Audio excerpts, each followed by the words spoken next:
México es un país muy privilegiado en cuanto a su ubicación geográfica, lo que lo hace un territorio con facilidad para implementar la energía fotovoltaica, además de que cuenta con un marco legal que promueve el desarrollo del sector energético.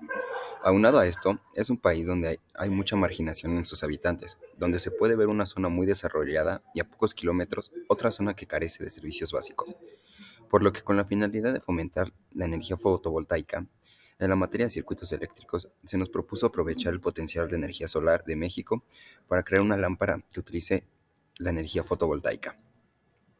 Su objetivo es llegar a comunidades marginadas que carecen del acceso a iluminación, utilizando la energía fotovoltaica como fuente sustentable y accesible. El prototipo que se desarrolló fue con el objetivo de aproximar una idea hacia el producto final. Se tiene pensado que sea una lámpara resistente al agua y que sea sustentable, por lo que la segunda idea de materiales, en vez de usar MDF y acrílico, es usar plástico reciclado. Como observación, los materiales que se utilizaron para la construcción de la lámpara fueron reciclados. Para el entendimiento del circuito eléctrico, es importante señalar que los componentes utilizados en la lámpara constan de un transistor BJT, el cual actúa como un interruptor que funciona por medio de corriente. Cuando hay corriente cero dentro del transistor, el interruptor está abierto, y cuando hay una corriente mayor a cero, el interruptor se cierra, y por consiguiente deja de fluir la corriente. Un diodo es un interruptor que funciona por diferencia de voltajes. Esto quiere decir que cuando la diferencia de voltajes es positiva, el interruptor se cierra, y cuando la diferencia de voltajes es negativa, el diodo se abre. El MOSFET, al igual que el transistor BJT, actúa como un interruptor. La diferencia entre ellos es que el MOSFET funciona con voltaje. Esto quiere decir que cuando el voltaje es igual a cero, está abierto, y cuando el voltaje es mayor a cero, se encuentra cerrado. Y una resistencia, la cual que se opone al flujo de corriente, limitando la capacidad de energía que fluye dentro del circuito. Además, tuvimos baterías recargables y la celda fotovoltaica y un LED. Un análisis muy básico del circuito es que podemos identificar que entre la resistencia de 100 ohms y el transistor BJT se encuentra una conexión en serie. Además, se puede visualizar que existe una conexión en paralelo entre el transistor y el MOSFET debido a que comparten dos nodos entre sí. El funcionamiento del circuito de día consta de una celda fotovoltaica, la cual tiene un voltaje de 6 volts, por lo que el diodo se cierra por la diferencia de voltajes entre la celda y la batería, la cual es de 3.7, lo que provoca que exista una corriente que fluya por la resistencia de 100 ohms y activa el transistor BJT. Esto provoca un comportamiento de cortocircuito entre el cable 1 y el cable de referencia, eh, y provoca que el MOSFET no deje fluir la corriente, y de esa manera no se enciende el LED, esto porque el voltaje es cero. Y por otro lado, la celda carga la batería debido a que el diodo se cierra y empieza a cargar la batería. El funcionamiento del circuito de noche es distinto, debido a que cambia el voltaje en la celda, y este cero, y hace que el diodo no permita fluir la corriente a consecuencia de la diferencia de voltajes entre la celda y la batería.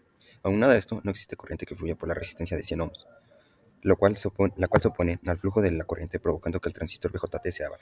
Por lo que podemos considerar que no está funcionando esa parte del circuito, pero la corriente que otorga la batería al circuito fluye por la resistencia de 10 kilo ohms y hace que el voltaje de la batería active el MOSFET y cierre el circuito, ocasionando que el LED se encienda. Es importante mencionar que, aunque no esté funcionando el circuito y en la imagen se elimine, no quiere decir que no existe dentro del circuito de noche. Para el análisis de día utilizamos análisis de mallas. Esto debido a que era el mejor análisis porque se contaba con dos fuentes de voltaje. Y para día consideramos dos mallas, las cuales están mostradas en la figura. Entonces los cálculos de mallas de día nos dieron que un voltaje de 5 en la celda, un voltaje de 1.18 en el diodo, un voltaje de 3.87 en la batería y en el transistor de 0.81, además de que en la resistencia de 10 kilo ohms es de 3. Y haciendo el análisis de mallas y por ley de Kirchhoff, la cual nos dice que la sumatoria de voltajes que entran y salen es igual a cero. Y pues lo pudimos comprobar con ley de Kirchhoff. Ahora, para el análisis de mallas de noche, consideramos 4 mallas, pero solo funcionan dos, que es la malla 2 y la malla 4, debido a que en la malla 1 y en la malla 3 existe corriente cero, por lo que no las consideramos. Para el análisis de noche, contamos con los voltajes que se obtuvieron a manera de prueba en la noche, y pues De igual manera, logramos conseguir que diera cero. En la sustitución parece que no es cero, pero se debe a temas de decimales y es muy cercano a cero. Lo que obtuvimos es 0.09 para la malla 3 y 0.04 para la malla 4. Otro método de análisis es el de nodos, pero el problema de este es que se complicaría un poco analizarlo debido a que tenemos fuentes de voltaje.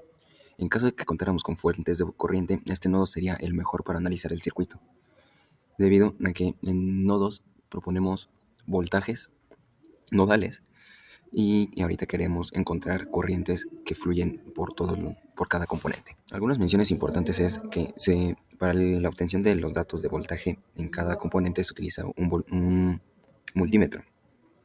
Este, en caso de no tener esto, podemos utilizar ley de Ohm y ley de Kirchhoff, lo cual se utilizó, pero, de manera que comprobábamos los resultados con esa ley.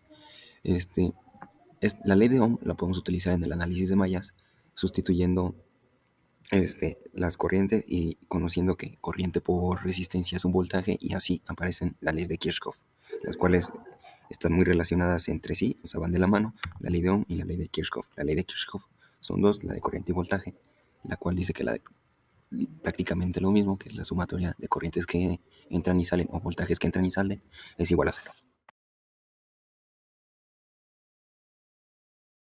En conclusión, considero que la implementación de energías renovables, en particular las celdas fotovoltaicas, en México ofrece una serie de beneficios significativos, especialmente cuando se considera su aplicación en comunidades marginadas.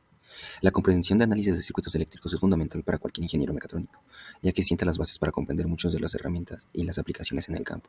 Este conocimiento adquirido en la clase nos resultó esencial en la resolución de problemas teóricos, sino también que nos ayudó para realizar el proyecto práctico, como la creación de una lámpara alimentada por una celda fotovoltaica.